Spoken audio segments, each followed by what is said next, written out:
Alright, so chapter 5. I sit in the downtown interrogation room for about 40 minutes before Dougie Church, the man who introduces himself as Detective Tatum King, comes in. Dougie's dreadlocks are pulled back into a ponytail. They've gotten longer since I last saw him. He's chewing on a toothpick, shifting it from one corner of his mouth to the other. Whatever he's pondering, I hope it has something to do with me walking out of this room. I glance at the clock. The seconds fly by as a small window of time before my bus leaves the station steadily decreases. Tatum King watches me out of the corner of his eye. His face doesn't hide his disdain for me. The sharp crease above his brow, his blood a hearty stock that's been simmering too long, enriched with the atrocities of the street, the tears of 9-year-old rape victims, botched felony cases, murdered witnesses, ingredients that'll keep a man's blood up, keep it boiling. He reminds me of the detectives in old movies, the ones who roll their own cigarettes and pull flasks filled with bourbon from their desk drawers when cases start to get the better of them. I thought we had an agreement, Paul, Dougie says, disappointed. I don't know what you're talking about, I say. You never gave me any trouble on probation. Instead, you wait till you're off to start acting a fool. Man, I don't know what the hell is going on. They detained me at the hospital. Then some cops came and brought me here. That girl just made 18, King says. Damn near kid. His words are crisp. If he weren't so accusatory, I wouldn't mind listening to him. I can tell he's educated, not one of those cops who pluck away at the keyboard with 2 index fingers and results in a report full of misspellings and grammatical mistakes. His accent is Baltimore, a fish scale. The skin around his words gives them a stiffness that's both menacing and impressive. It's the type of accent that makes a man sound honest, even when he's lying, like he's been working hard all day, too worn out to tell a lie. I don't know a damn thing about that girl, I say.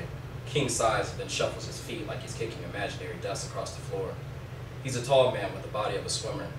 His cream-colored suit and gold wristwatch look expensive. Both accentuate his high yellow skin tone and makes him look sunbathed and more fitted for a spread in a men's trend magazine than police work. King stops shuffling and gives another bothered sigh.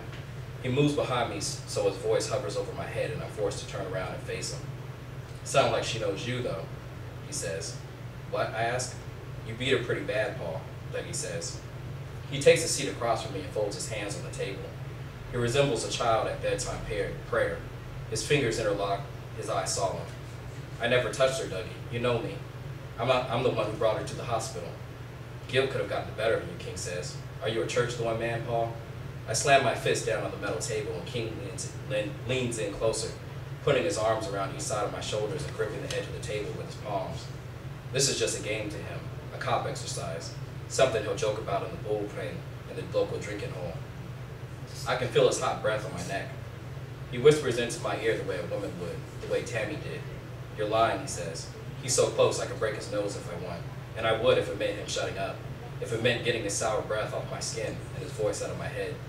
But it's what he wants, to keep me in a holding cell overnight, and a hearing come morning, the charge, battery of a police officer. She said you laid hands on her something fierce, Dougie says. She's confused, I say. It wasn't me. I tried to help her.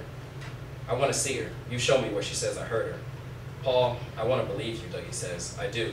It's why I came down here. But why would she lie? What the hell for? I don't know. I glance at the clock. In 2 minutes, my bus will pull away without me, my duffel bag in the trunk of a cab, doing laps around the city. I've seen things like this snowball. I asked for a lawyer and I'm guilty. I don't ask for one and I'm stupid. I lay my head down on the table and close my eyes. He's shutting down, says King. Give him some time, Dougie says. We'll come back.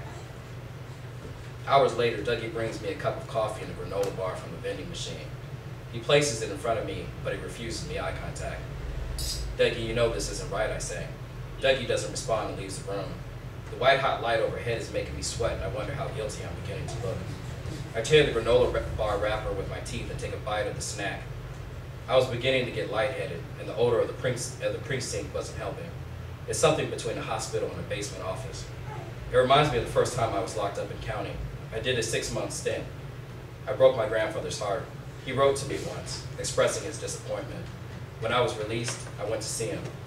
He was in the late stages of dementia, and I took advantage of his failing memory.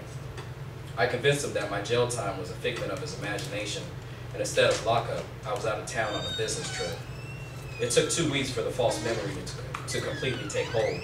When it did, he would ask me if my company was planning another trip, and if I would bring him back a souvenir. Tatum King opens the door and peeks in, checking on me like a child on timeout. He knows I'm innocent, but he also knows I'm capable of what I'm being accused of. It's as if I'm being persecuted because at one point in my life I might have really harmed that girl, and in some ways I'm toxic as the man who did. For King, I may be innocent this time, but it doesn't mean 3 weeks down the line I won't be sitting in this same seat, guilty as sin. Another hour passes securing the fact that I missed my bus. The girl has cost me my trip, my bag, and therefore my money. Dougie Church enters the room with a frustrated look, the toothpick chewed and spent. We have to talk, he says. Get to talking then. Dougie takes a seat across from me. There's been a mistake. Who you telling? The girl is going to drop the charges, but King says it's best not to leave town for a few days, in case he's able to convince the girl that I beat her. That's bullshit. I'm off probation. I'm leaving. It doesn't work that way, Dougie says. I haven't officially turned in the paperwork. In this case, I get the final say on the matter. What? That's right, Paul. I decide. I'm sure I can convince Judge Giovanni to extend it out another week or month, just until we find out what really happened. You want it. I would, Paul. I have. For 2 more days. If you're innocent, then you go about your business and all is right as rain. I stand up and Dougie stays seated. Don't you go near it, Paul. Take a breather, Dougie. I don't want anything to do with the broad. Besides, where am I going to go? I've got no money. I've got a boss to answer to, he says defensively. I'm no damn rapist or abuser. You know me better than that. You're just trying to look good for your cop pals. Dougie lowers his head. I'm not sure if it's shame or if he's just tired of looking at me. I leave Dougie in the interrogation room and I take my time walking out. I head down the hallway at a turtle's pace, making sure Detective Tatum King gets a good look at my backside as I exit through the station doors. Outside, I get a whiff of cigarette smoke and follow the trail to a group of cops. Young bulls corralled on the front steps. I walk over and ask for a light. Reluctantly, one of the cops hands me his lighter and I light my cigarette until the cherry glows orange and tiny specks of ash take flight. I feel naked without my duffel bag and, needless to say, without the money tucked away inside. Every time I think about it, my neck tightens up and sends a sharp pain to my temple. I'm back to square one, with barely enough for a sandwich or soft pretzel. I thank God it's not winter, then curse him for it in the same breath. I'd rather find some alley, get stoned, and freeze to death by morning. Instead, it's 70 degrees, crystal clear, and I feel like walking.